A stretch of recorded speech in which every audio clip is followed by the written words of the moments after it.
Hey, YouTube. Okay, I'm just going to jump right on out there.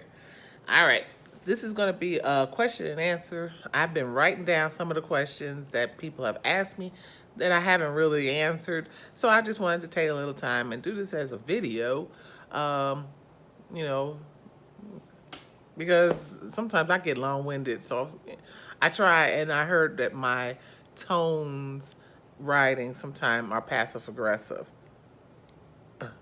Okay, so I just choose now to just put it all on video.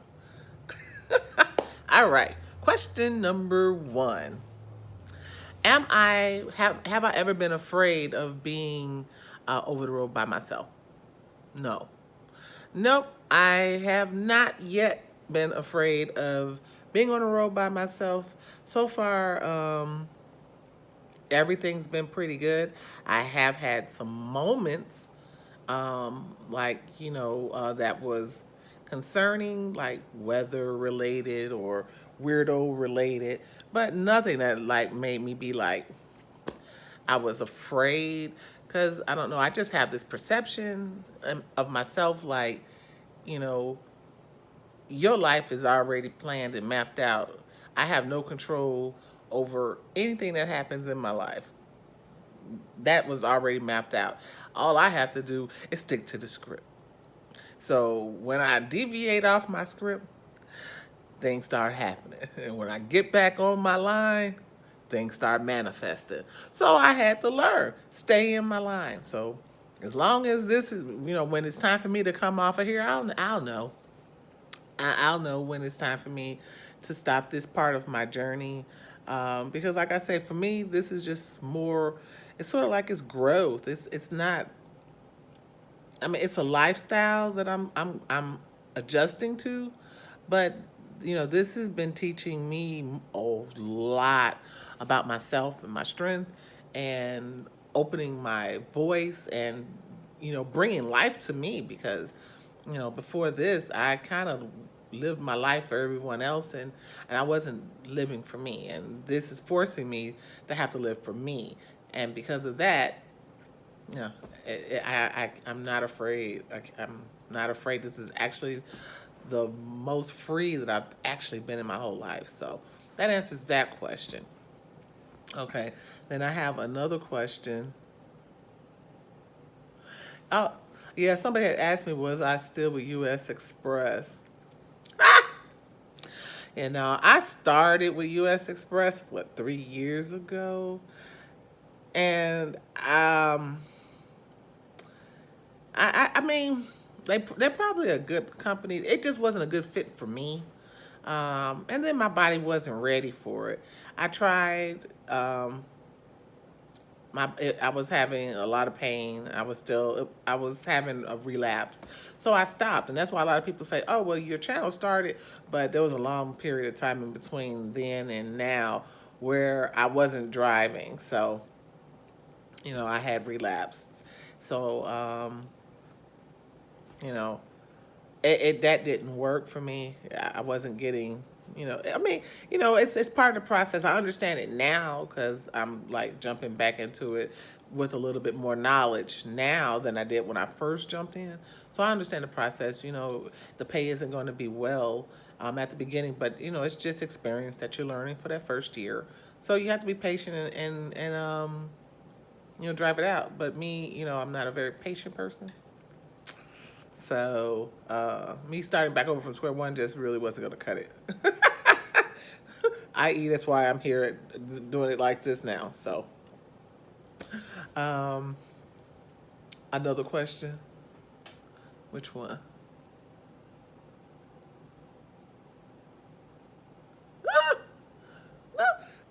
No. Okay. Somebody asked me, do I travel with a gun? And I'll put it like this: I travel with a lot of things. A lot of things: bats, bully clubs, tasers, lasers, machetes, knives, even a little snake that I like to keep. I have in a terrarium. I just got it done, and I'm going to be traveling with my little snake, and he's going to grow up to be a nice protector because I didn't want a dog. But you see people see you walking around with a snake, they're not really gonna fuck with you too much. So that's how I feel about it. So I got all kind of little tricks in there. You come in at your own risk, but you may be liable to get hit with anything. I got crystals, I got spirit, I got my ancestors. Oh, I got all kind of stuff going on in there. So I feel very protected, and that's it. Yeah, I don't know. I don't like to say like everything that I have, but you protect yourself. Make sure that you're protected. Safety is important. So just make sure that you're safe on your terms. You know, I was able to get through customs, so apparently I'm doing something right. Because I remember the one I told you I had ended up going to the Canada border by mistake, and they had to toss my truck. So I was honest with everything I had, and everything was legal. Everything was legal. That's all I'm gonna say. Everything was legal that I had. So, just be careful about that, because just make sure that you're legal. Okay. Um, what's the What's the craziest moment that I've had over the road? The craziest moment that I had over the road, I think I put it in one of my vlogs, was the day that I ran out of hours at a TA, and they didn't even have any paid prime parking available. But the guy, he told me that he had a slot that somebody had paid for, but they had left, and he told me I could take that slot back there, which I don't understand, because if it was a prime slot, he could have just gave that to somebody else. But I think that was on purpose. So, I took it.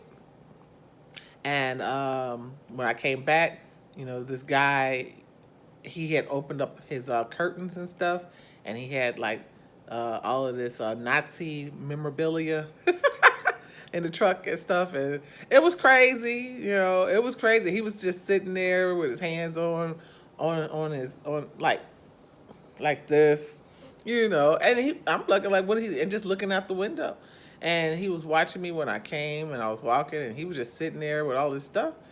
And, me being me, I mean, I understand, like, what they're saying that they're the Nazi people are against, but they were against Jews. So they were against Jews. I'm black. So I'm going to get in my truck and go to sleep. And that's how I felt. I'm black. I'm going in my truck, go to sleep. And I waved at him, and the look on his face was priceless. And I got in my truck, and I closed my blinds, and I went to sleep. And when I woke up in the morning, he was gone. So, I mean, that was the weirdest thing that happened, but I can understand how people will try to use things to intimidate you. But, I come from a mean-ass family. That one thing I can say, can't nobody get me, because the only people who can touch that nerve is my daggone family. I swear to God, they call me Ice Princess. They call me all kinds of stuff, because don't nothing faze me out here in this world. Because the only people who know how to get to me are the people that raised me and grew up with me. If you weren't in my household with me when I was 1 to 18, you can't even touch me. Because them people there, oh yeah, them the only people that really know how to get under my skin. That's it. That's it. That's all that could do it. Other than that, if I could survive that, I knew I could survive anything. And for that, I'm thankful for. So, do I walk around in fear? No, nothing fears me. I don't fear nothing. Not they gonna think. Not them. Not outside of that house. I fear, them people I grew up with. Yeah, those people, them the gangsters. Oh my gosh. Okay, I'm not gonna keep this too long. I'm serious though. I'm so serious. People that know my family, they be like, "Girl, how you, girl?" Yeah, them gangsters. I ain't worried about nothing else outside of that family. That's just funny. Outside of the family, it's just funny to me. That's real funny. Okay, I'm gonna stop talking now. Bye.